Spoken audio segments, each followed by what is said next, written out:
नमस्कार, एक बार फिर से मैं आप सभी के सामने उपस्थित हूँ बेहद महत्वपूर्ण टॉपिक के साथ। और टॉपिक आपका जुड़ा हुआ है 8th पे कमीशन को लेकर के, जिसको आज ही सरकार ने कैबिनेट की जब बैठक हुई थी तो इसमें मंजूरी प्रदान कर दी गई है। अब इस मुद्दे से जुड़े हुए क्या महत्वपूर्ण चीजें हो जाती है तो इन पर हम बात करने वाले हैं। 8th पे कमीशन के तहत कितनी सैलरी आपकी बढ़ जाएगी, मिनिमम वेज कितना होगा, आपकी पेंशन कितने बढ़ने वाली है, HRA DRA जो भी चीजें हैं, इन सारी चीजों पर हम बात करने वाले हैं। और आप में से बहुत सारे लोगों ने मुझे FB पर भी मैसेज किया था जब 8th पे कमीशन को लेकर के थोड़ा वाद विवाद चल रहा था कि सरकार इसको मंजूरी नहीं दे रही थी, तो आप में से बहुत सारे लोगों ने बोला था कि इस पर वीडियो बनाइए। But finally this is the day कि आज हम खुशखबरी के साथ ये वीडियो मना रहे हैं कि जितने भी एम्प्लॉय हैं सभी की यहाँ पर सैलरी अब बढ़ने वाली है। कितना परसेंट हाइक होगा, कितनी सैलरी हो जाएगी, ये सारी चीजें हम इस वीडियो में समझेंगे। तो चलिए वीडियो की शुरुआत कर लेते हैं। मेरा नाम है प्राची मिश्रा एंड संस्कृति IAS के इस प्लेटफॉर्म पर आप सभी का बहुत बहुत स्वागत है। देखिए, सैलरी बढ़ती है तो खुशी तो सभी को होती है, और इसके साथ ही अब मुझे ये भी बताना कि कौन से प्राइवेट सेक्टर में जो अभी जॉब कर रहे हैं और अगर उन तक मेरा वीडियो पहुंच रहा है सो इस न्यूज़ के बाद क्या आपका माइंड ये चेंज हुआ है कि मुझे सरकारी नौकरी की तैयारी करनी है या फिर यही हमें IT सेक्टर में रहना है। चलो, तो केंद्रीय कर्मचारियों के लिए एक अच्छी खबर है, मंजूरी प्रदान कर दी गई है। आज ही प्रधानमंत्री नरेंद्र मोदी की अध्यक्षता में बैठक हुई थी और आज से मैं दिखा दूं कि ये न्यूज़ 16 जैन 2025 आपकी 3:17 पर आपकी ये न्यूज आई थी। ठीक है, चलिए, बैठक के बाद केंद्रीय मंत्री अश्विनी वैष्णव ने संवाददाताओं से ये जानकारी साझा करी। केंद्रीय कर्मचारी लंबे समय से इस चीज की जो है वो मांग कर रहे थे कि भैया 8वां जो वेतन आयोग है इसका गठन कर दिया जाए, बट सरकार कहीं ना कहीं इस पर थोड़ी ढीली पड़ी हुई थी, लेकिन फाइनली अब वो इस पर मान गई है। और सेंट्रल गवर्नमेंट का सबसे मेन हथियार होता है ये जो वो लास्ट में चलाती है भैया कि अब तो कहीं जाने वाले ही नहीं है वोट। देश में पहले पे कमीशन की यदि मैं बात करूं तो इसका गठन हुआ था जनवरी 1946 को। इसी तरह पिछला यानी कि 7वां जो पे कमीशन है वो आपका 28 फरवरी 2014 को गठित किया गया था। ठीक है, अब आगे इसमें थोड़ी सी बातें जान लेते हैं हम कि 8वें वेतन आयोग से जो आपकी सैलरी है उस पर क्या इफेक्ट पड़ने वाला है। चलो, यहाँ पे बताया जा रहा है कि जो न्यूनतम वेतन आपका होने वाला है, जितने भी सरकारी कर्मचारी हैं किसी भी क्लास के होंगे सभी पर ही लागू होगा। यानी कि अगर भारत के राजकोष से पैसा जा रहा है, चाहे वो किसी भी स्तर का कर्मचारी हो, उसकी सैलरी इसके तहत बढ़ेगी, चाहे वो सरकारी चपरासी हो जाए, चाहे वो सरकारी क्लर्क हो जाए, चाहे वो कोई बड़ा ऑफिसर हो जाए, सभी की सैलरी इसमें बढ़ने वाली है। तो जो मानदेय मिलता है लोगों को, यदि मैं बात करूं जो शिक्षा मित्र हैं या आंगनवाड़ी हैं, क्या इनकी भी सैलरी बढ़ेगी? तो सरकार के अकाउंट से आ रही है तो सैलरी इनकी भी बढ़ने वाली है। ठीक है, अब 34,560 आपका न्यूनतम वेतन होने का अनुमान है जो प्रेजेंट समय में बताया जा रहा है, और 17,280 न्यूनतम आपकी पेंशन बताई जा रही है, जिसमें प्लस DR आपका होने वाला है, तो इतनी पेंशन आपकी होगी। ठीक है, प्रमोशन होने और सैलरी बढ़ने पर आपकी जो पेंशन है या फिर सैलरी है वो आपकी बढ़ जाएगी उसी अकॉर्डिंग। ठीक है, आगे बात कर लेते हैं वेतन आयोग के बारे में, थोड़ा सा हम यहाँ पर समझ लेंगे और कितना हाइक होने वाला है आप लोगों की सैलरी में वो समझते हैं।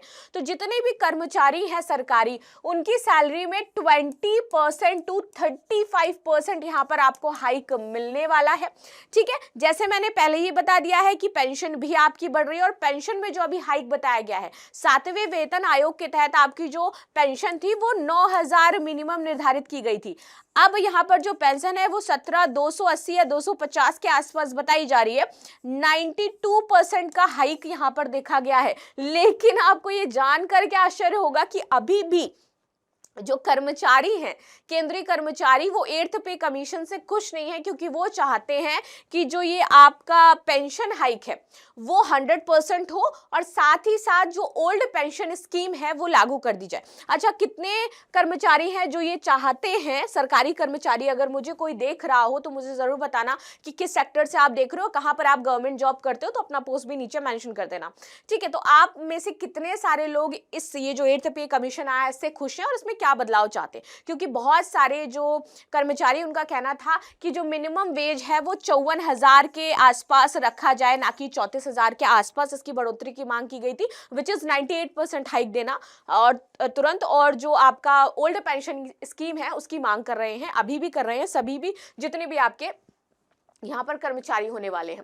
ठीक है, अब आगे बात करते हैं, वेतन आयोग के बारे में थोड़ा सा जान लेते हैं। देखो, वेतन आयोग का जो गठन है ये एक केंद्र सरकार द्वारा स्थापित निकाय हो जाता है। ठीक है, तो केंद्र सरकार द्वारा स्थापित निकाय है जो कर्मचारियों के वेतन ढांचे, उनके बदलाव की समीक्षा और जो सिफारिश है उसको करेगा। ये आगे बात करते हैं, वेतन आयोग की संरचना व्यय विभाग यानी कि वित्त मंत्रालय के अंतर्गत होती है। और वेतन आयोग का गठन की यदि मैं बात करूं तो हर 10 साल में एक बार इसका गठन किया जाता है, यानी कि हर 10 साल में आपका एक साल होगा, फिर उसके बाद यहाँ पर सैलरी हाइक, जितना भी आपका इन्फ्लेशन होगा, इन्फ्लेशन रेट होगा, महंगाई की दर क्या होगी, उस अकॉर्डिंग आपका पूरा सैलरी सेट कर दिया जाएगा, ताकि कर्मचारियों के वेतन और रिटायर्ड कर्मचारियों को दी जाने वाली पेंशन में लगातार संशोधन करने के लिए सिफारिश की जा सके। महंगाई समेत इसमें कई फैक्टर्स नोटिस किए जाते हैं। एज आई टोल्ड यू कि इसमें आपका देखा जाता है कि करंट इन्फ्लेशन रेट क्या है, करंट महंगाई रेट क्या है, इसके बाद चेंजमेंट होता है, आपके जो एचआरए मिलता है उसमें भी आपका बदलाव होता है। ठीक है, वो भी आपका बढ़ता है, तो इसके हिसाब से सैलरी और पेंशन में इजाफा किया जाता है। आखिरी वेतन आयोग यानी कि 7वां वेतन आयोग जो है उसका गठन पूर्व प्रधानमंत्री मनमोहन सिंह जी की नेतृत्व की जो सरकार थी उसमें किया गया था 2014 में। इसके बाद इसको 2016 में लागू कर दिया गया है। सरकार के लिए वेतन आयोग की सिफारिश को मानना अनिवार्य नहीं होता। ये चीज आपको जरूर याद रखनी है कि वेतन आयोग बना दिया गया है, वो आपकी सरकार को सिफारिश करेगा कि कितनी बढ़नी चाहिए या क्या क्या चीजें होनी चाहिए, but it's totally depend on government कि वो इसको मानती है या नहीं मानती है। ठीक है, सारी सिफारिशें वो नहीं मानेगी, सरकार इनकी सिफारिशों को अस्वीकार भी कर सकती है और उसमें बदलाव भी कर सकती है, संशोधन भी कर सकती है। अब प्रेजेंट में बात कर लूं कि कितने कर्मचारी हो जाते हैं जिनको इसका फायदा मिलने वाला है, तो 50 लाख सरकारी कर्मचारी हैं जिसका इस वाले जो पे कमीशन है इसको फायदा मिलने वाला है। ठीक है, और साथ ही साथ पेंशन भोगी कितने हो जाते, तो देश में आपके प्रेजेंट टाइम में 78 लाख के आसपास पेंशन भोगी हो जाते हैं, जिनको पेंशन दे रही है गवर्नमेंट, तो उनको इससे फायदा मिलने वाला है। ठीक है, डीए आपका 70% बढ़ाया गया है प्रेजेंट समय में। अब आप सोच रहे होंगे कि जिन्होंने 2-3 महीने पहले ज्वाइन किया क्या उनकी सैलरी बढ़ जाएगी?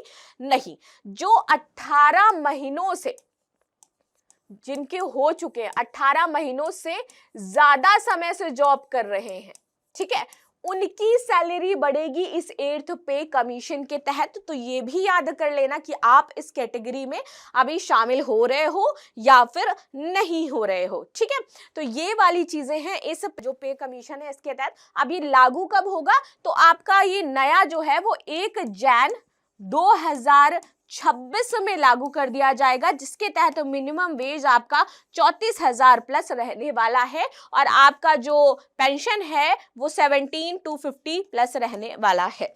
ठीक है, ये थी न्यूज जो हमने डिस्कस करी है। अब भैया जिसकी जिसकी भी सैलरी बढ़ रही हो मुझे मिठाई जरूर भिजवा देना। संस्कृति आईएएस का ऑफिस आपको पता है दिल्ली में है, तो वहां पर मिठाई मेरे नाम की आ जानी चाहिए। ठीक है, बाकी आपकी क्या राय है जरूर बताइएगा। मिलते हैं नेक्स्ट क्लास में, तब तक के लिए धन्यवाद। लाइक शेयर सब्सक्राइब करना बिल्कुल भी ना भूलें and thank you so much.